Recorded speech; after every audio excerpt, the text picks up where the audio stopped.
guys. Okay, so beginning of September, this is what I need you to start thinking about is garlic. Garlic is super easy to grow yourself. So here's what I want you to do. I want you to pick out a spot where you think you're gonna want your garlic. You don't need that much space. You can really fit a lot in. This is my herb garden, which has been totally overtaken by weeds. So we're gonna ignore the weeded parts where the strawberries are lost. But we're gonna talk about where I had my garlic before that I started weeding. So I'm gonna use this section, and then I'm going to clean up some more over here and use that section, and I will plant about 80 bulbs, which will give me 80 heads of garlic next summer. So what you do is you need to buy seed garlic, which is really just bigger bulb garlic. It's like the best ones that a place has grown. So I will save my garlic that I picked this year, the ones that have nice big bulbs. I will save those to be replanted here, and each clove will give me a new bulb next year. So about in October sometime, I will go ahead and plant. I will till this up. I will put some fertilizer down. I will plant the garlic bulbs in each area, and then I will cover it with a couple inches of leaves. I will use some really soft netting to put on top, and then spray it down with water, put some rocks, and then I will leave that all winter long, and they will start popping up in the spring, and then we'll go ahead and harvest it in July or August, depending on how they grow.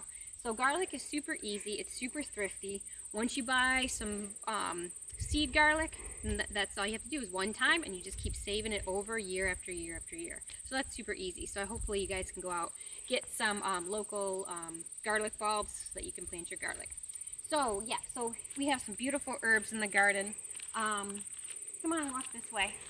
So we've got some lemon balm that's still doing good because I have cut that several times. So it's still growing and I can still use it. And then we have some echinacea over here. That's just a beautiful thing. And then actually right behind, over this way, over here, these are some perennial sunflowers. They're dying back right now, but they smell like milk chocolate, which is beautiful. And let's walk over this way. Here we had some hyssop, and it's dying back right now, but it's medicinal. There's some hummingbird, two different types of bee balm. All of it's medicinal, and then I've tinctured up or saved to make some teas. And then through this way, we have a horseradish, which I hope to be able to do something with. Back there's some mint. I had lavender that I took a lot out of. Some sage, some yarrow, some St. John's wort. All this stuff is medicinal. Some more echinacea. And then these here are called black sunflowers. They don't really look black, but you can use the dye, and if you rub this here, it actually will turn black, and you could actually do some natural dye with that. I just love growing sunflowers, so I did that. So that's some of the medicinal. I've got marshmallow and ashwagandha. Oh, all kinds of stuff.